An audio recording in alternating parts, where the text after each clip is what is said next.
आज का हमारा यहाँ गढ़वाल में पंवार वंश का शासन का अंतिम वीडियो है। तो आइए शुरू करते हैं। बात था हमारा नेक्स्ट शासक प्रताप शाह के बाद उसका जो पुत्र होता है कीर्ति शाह, यह पंवार वंश का 58वां राजा था और उसका शासनकाल 1886 से लेकर 1913 तक माना जाता है।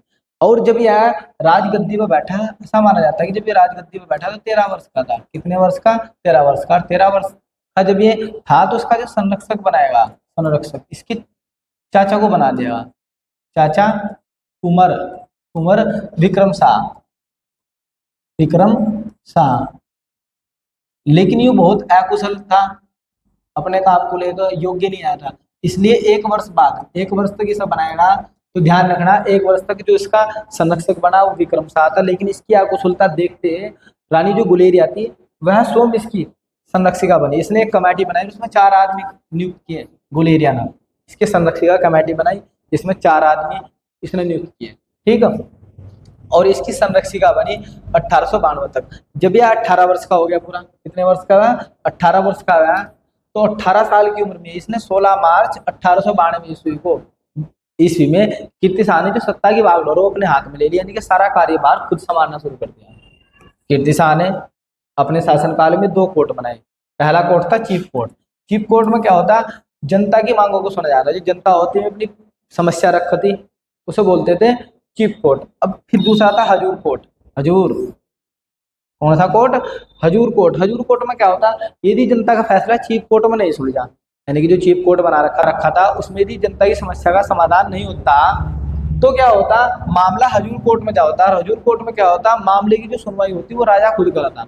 राजा क्या करता? खुद कराता और लोगों को न्याय देता। इस चीज को हम हजूर कोर्ट कहते हैं। फिर राजा कीर्ति शाह ने वनों का ठेका, जो वनों का ठेका वो ब्रिटिश सरकार को ना देकर इसने ब्रिटिश सरकार पर से ठेका हटा दिया और किसे दिया? गढ़वाली ठेकेदारों को दिया। तो ध्यान रखना, वह कौन सा राजा है जिसने वनों का ठेका किसे दिया? गढ़वाली ठेकेदारों को दिया। और एक गढ़वाली ठेकेदार को इसने क्या करे? 1500 पेड़ देवदार के उसे मुक्त दे दिए गंगाराम को। किसे दे दिए? गंगाराम। तो ये भी प्रश्न पूछने जा, गंगाराम खंडूरी को देवदार के 1500 पेड़ किसने निःशुल्क दिए थे? तो कीर्ति शाह ने से निःशुल्क दे दिए थे, वनों का ठेका भी दिया। इसके समय के प्रमुख कार्य की बात करें, इसने बहुत अच्छे काम किए। टिहरी में जो टिहरी है उसमें इसने वेधशाला का निर्माण करवाया। टिहरी के अंदर क्या बनाई? वेधशाला बनवाई। और टिहरी के अंदर नगर पालिका की स्थापना की। तो ध्यान रखना, नगर पालिका की स्थापना किसने करी है? कीर्ति शाह ने। और कुष्ठ आश्रम की भी स्थापना की। तो ध्यान रखना, टिहरी के अंदर वेधशाला, नगर पालिका, कुष्ठ आश्रम की इसने क्या किया? स्थापना की। कीर्ति शाह ने टिहरी के अंदर प्रताप हाई स्कूल, क्या? प्रताप हाई स्कूल, क्योंकि जो इसके पिताजी थे उन्होंने प्रताप स्कूल बनाया था। कौन सी क्लास तक बना था? 8वीं क्लास तक। लेकिन इसने क्या करा? उसी स्कूल को 10वीं तक कर दिया। इसलिए उसे 1891 प्रताप हाई स्कूल की स्थापना करी।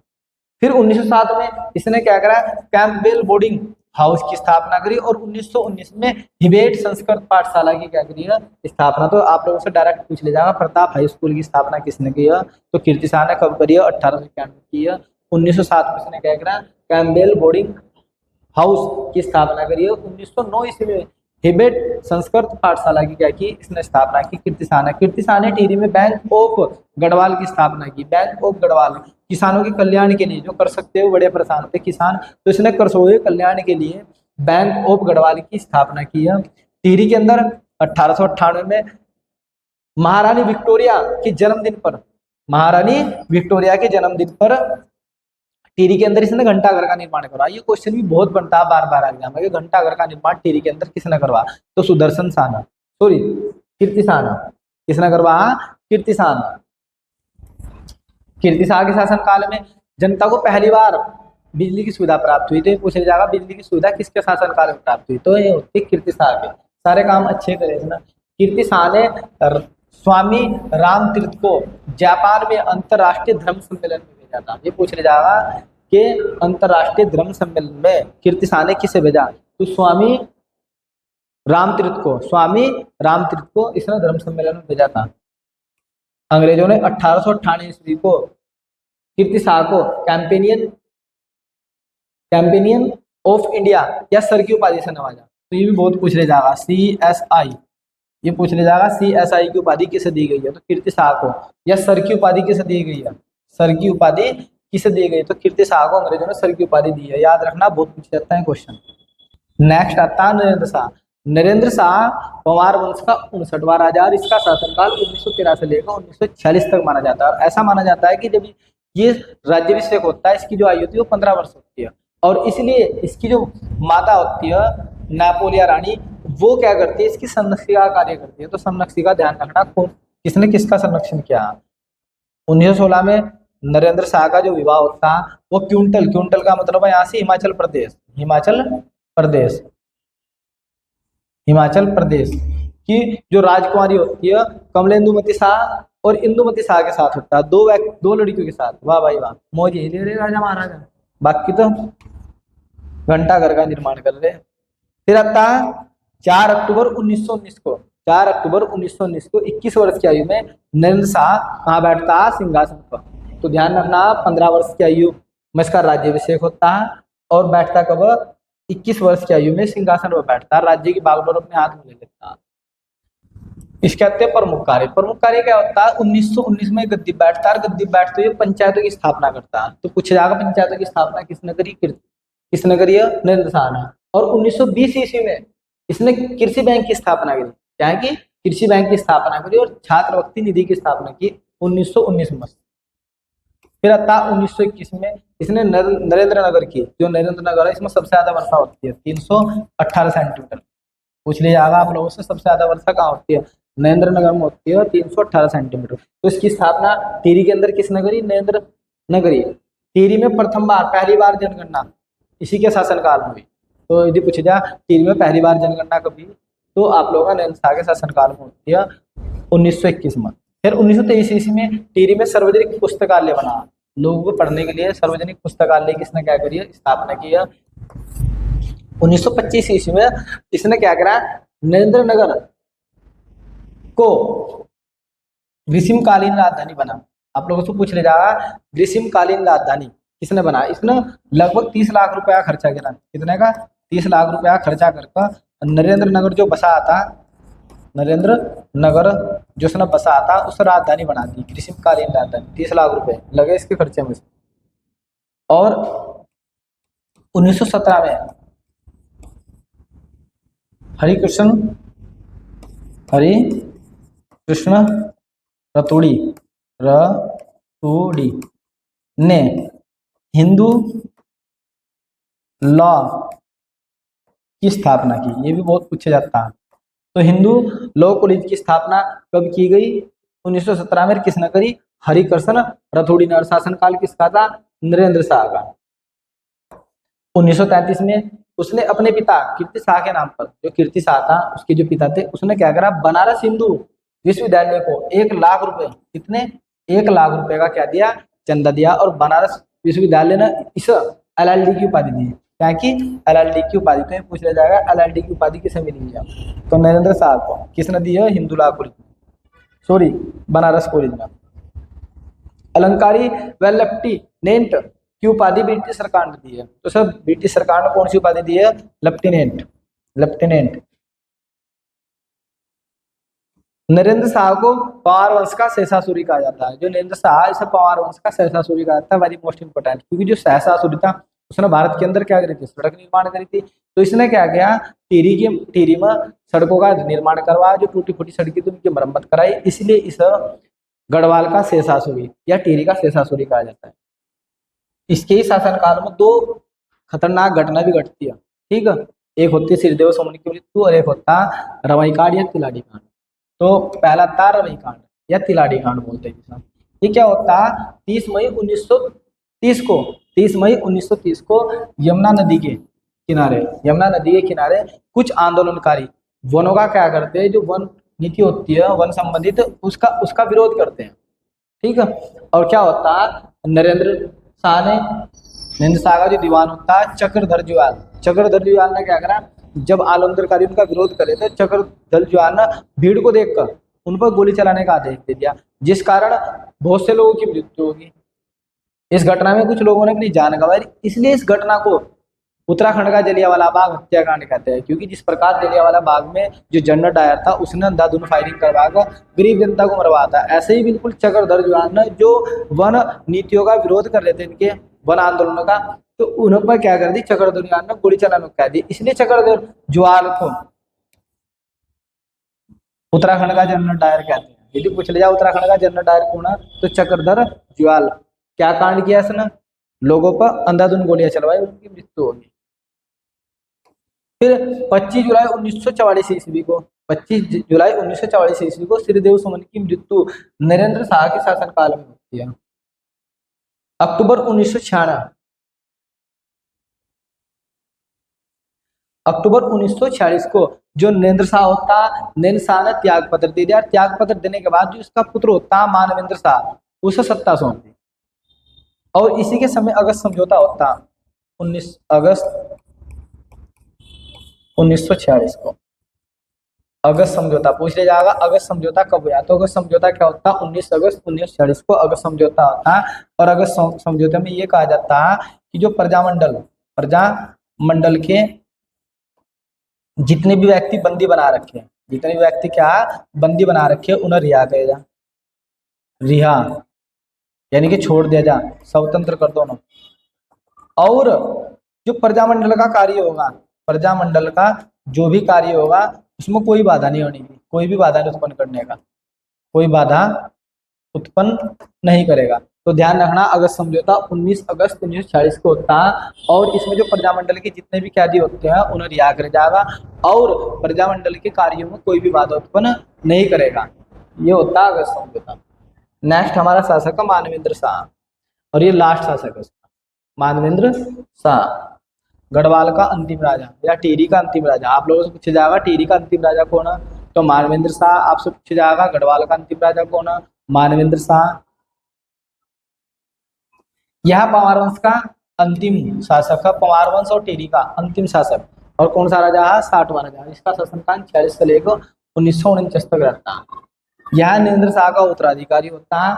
और अगस्त 1946 को टिहरी राज्य में प्रजामंडल, जो प्रजामंडल होता है, इसे वैधानिक दर्जा प्राप्त हो जाता है। तो पूछ लिया जाएगा प्रजामंडल को वैधानिक दर्जा कब प्राप्त हुआ, प्रजामंडल को वैधानिक दर्जा कब प्राप्त हुआ, 1946 को प्राप्त हो गया। और उसके बाद टिहरी में 28 अप्रैल 1947 को शांति रक्षा अधिनियम बनाएगा। तो शांति रक्षा अधिनियम कब बनेगा, 47 में। शांति रक्षा अधिनियम कब बनेगा, 47 में।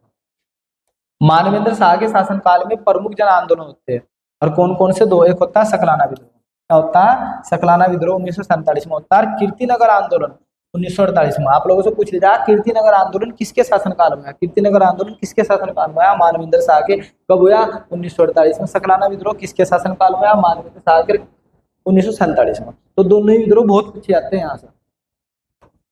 फिर 15 जनवरी 1949 को मानवेंद्र शाह ने प्रजामंडल की जो मांग होती है स्वीकार कर ली जाती है 15 जनवरी को। और 1 अगस्त 1949 को टिहरी को भारत में विलय किया जाता है। ये याद रखना आपको, 1 अगस्त 1949 को टिहरी राज्य को भारत में विलय कर दिया जाता। और यह उत्तर प्रदेश का 50वां जिला बनता है, उत्तर प्रदेश का 50वें जिले के रूप में स्वीकार लिया जाता है।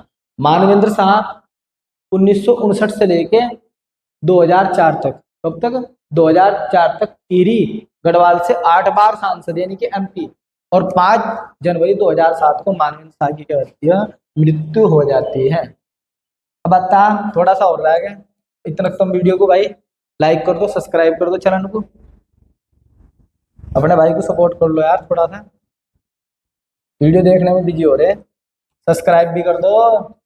तो गढ़वाल का प्रशासन, गढ़वाल का प्रशासन में राज्य का जो सर्वोच्च अधिकारी होता है, सबसे बड़ा अधिकारी, वो कौन होता है भाई, राजा होता है। राजा के हाथ में सारे अधिकार होते हैं। फिर राजा से जो नीचे होता है राज्य का सर्वोच्च मंत्री कौन होता है, मंत्री को मुख्तार बोल लेते हैं या वजीर बोल लेते हैं, या तो मुख्तार होता या कौन होता, वजीर। फिर मंत्रिमंडल, मंत्रिमंडल के अंदर 4 आदमी होते हैं, जिसमें दीवान होता, वजीर होता, फौजदार होता और नेगी। जैसे मंत्रिमंडल होता है ना आज वर्तमान में मंत्रिमंडल बनाया जाता है, वैसे मंत्रिमंडल होता है जिसमें दीवान, वजीर, फौजदार और नेगी होते हैं।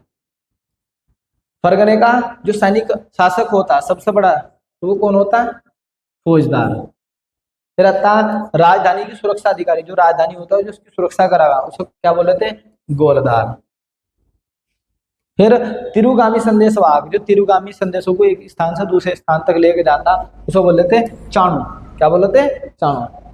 राजस्व वसूली करने वाले थोकदार, इसने क्या करे, जो राजस्व को वसूली करते थोकदार में कौन होते? सयाना और कमीण। सयाना और कमीण की नियुक्ति किसने करी थी? सुदर्शन शाह। सुदर्शन शाह। तो पूछ भी लिया जाएगा कि सयाना और कमीण की नियुक्ति किसने की है? सुदर्शन शाह ने अपने शासनकाल में की। आप लोगों से पूछ लिया जाएगा कि जो गढ़वाल या पंवार वंश था, पंवार वंश की आय का मुख्य स्रोत क्या था? तो पंवार वंश की आय का मुख्य स्रोत था भू राजस्व। भू राजस्व राज्य की आय का प्रमुख, देखो भू राजस्व या भू व्यवस्था राज्य की आय का प्रमुख साधन सिरती या भूमिकर होता। सिरती या भूमिकर, तो ध्यान रखना सिरती या भूमिकर राज्य की आय का प्रमुख कर होता है।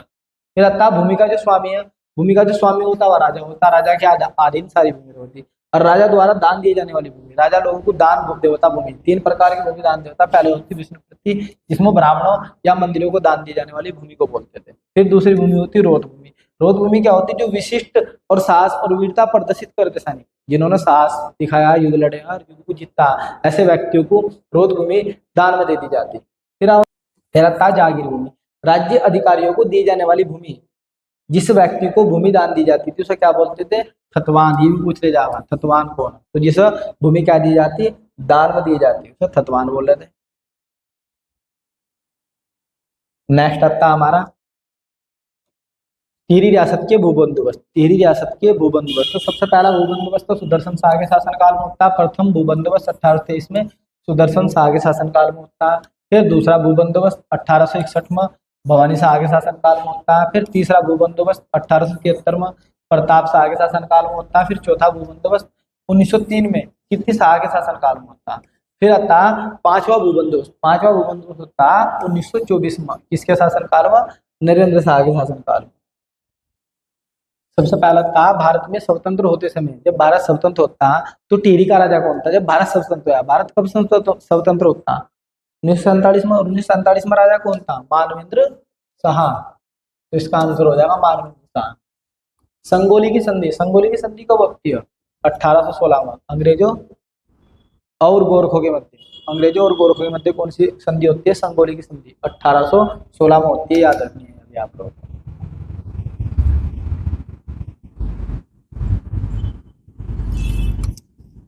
किस परमार शासक ने सर्वप्रथम अपने राज्य में अंग्रेजी शिक्षा की शुरुआत करी? अंग्रेजी शिक्षा की शुरुआत किसने करी? जो अच्छा खासा पढ़ा लिखा था उसने अंग्रेजी शिक्षा की शुरुआत करी थी, जिसका नाम क्या था? प्रताप शाह। सभासार पुस्तक के लेखक कौन है? मैंने कहा था साथ सभासार और साथ ही सुदर्शन शाह। तो इसका आंसर हो जाएगा सुदर्शन शाह। तो सुदर्शन शाह ने सभासार ग्रंथ की रचना करी थी। इसे सूरत कवि बोले जाए, क्या बोलते हैं इसे? सूरत कवि। तो ध्यान रखना, साथ सुदर्शन शाह, साथ ही सूरत। तो सावड़े याद रख लो अच्छी तरीके से। फिर कीर्ति शाह की संरक्षिका, जो कीर्ति शाह था उसकी संरक्षिका कौन थी? उसकी थी गुलेरिया रानी। कौन थी? गुलेरिया रानी। अंग्रेजों ने किसको CSI सर की उपाधि दी थी? तो किसे दी थी? ये दी थी कीर्ति शाह को। D answer is the right. Kirtinagar आंदोलन किसके शासनकाल में आया? तो ध्यान रखना, कीर्तिनगर आंदोलन किसके शासनकाल में होता? मानवेंद्र शाह के। किसके शासनकाल में होता? मानवेंद्र शाह के। सकलाना विद्रोह और कीर्तिनगर आंदोलन 1948 में कब होता? 1948 में मानवेंद्र शाह के शासनकाल में होता। नेक्स्ट हमारा उत्तराखंड का जनरल डायर किसे गाया था? तो उत्तराखंड का जनरल डायर कौन था जिसने गोली चलवाई थी लोगों के ऊपर? चक्रधर जुआल। ये नरेंद्र शाह का दीवान था। टिहरी रियासत के अंतिम राजा, जब टिहरी रियासत थी उसके अंतिम राजा कौन थे? मानवेंद्र शाह 1949 में। फिर आता टिहरी का विलय भारत में कब हुआ? तो टिहरी का विलय कब होता है भारत में? 1 अगस्त 1949। तो देखते हैं 47 में नहीं है, 1949 जो कह रहा 5 अगस्त। यहाँ थोड़ा सा टाइपिंग मिस्टेक है, ये 1 अगस्त है यहाँ पे, ये अगस्त है यहाँ पे, 5 अगस्त। तो ये आंसर हो जाएगा C option is the right, 1 अगस्त 1949। ये थोड़ा सा टाइपिंग मिस्टेक है, उसके लिए खेदा। फिर आता अजयपाल का समकालीन वह चंद शासक जिसने अजयपाल को राज्य पर आक्रमण किया और हरा दिया, यानी कि धूल चटाई। किसने चटाई थी? धूल कीर्तिचंद्र ने। किसने भाई? कीर्तिचंद्र अजयपाल को हरा दिया था। फिर आता देवालगढ़ में राज राजेश्वरी मंदिर की स्थापना किस पंवार शासक ने की थी? तो किसने की थी? अजयपाल ने। तो इसका आंसर हो जाएगा अजयपाल। देवालगढ़ भी राजधानी इसने बनाई थी और देवलगढ़ से फिर ये गया था श्रीनगर। नेक्स्ट आता किस टीली नरेश ने महारानी विक्टोरिया के जन्म दिवस पर टिहरी में घंटाघर का निर्माण करवाया? तो घंटाघर का निर्माण किसने करवाया था? घंटाघर का निर्माण करवाता कीर्तिशाह ने। किसने कराया था? कीर्तिशाह ने। फिर आता राम तीर्थ के आगमन टिहरी में किस नरेश के शासनकाल में? जो राम तीर्थ था जिस जापान सम्मेलन में भेजा हुआ था, जापान धर्म सम्मेलन में भेजा हुआ था, तो किसके शासनकाल में था? ये था कीर्तिशाह के, कीर्तिशाह। अब आता हमारा नेक्स्ट पंवार वंश का शेषासुरी। पंवार वंश का शेषासुरी किसे कहा था? तो पंवार वंश में सड़कों का निर्माण किसने करवाया था? वो करवाया था नरेंद्र शाह ने। किसने करवाया था? नरेंद्र शाह ने सड़कों का निर्माण करवाया था, इसलिए नरेंद्र शाह को पंवार वंश का शेषासुरी कहा जाता है। आज की वीडियो में इतना ही। यदि आपको हमारी यह वीडियो पसंद आई हो तो आप हमारे YouTube channel Pawan Singh lectures को जरूर सब्सक्राइब करें, लाइक करें, कमेंट करें और शेयर करें। Thanks for watching this video.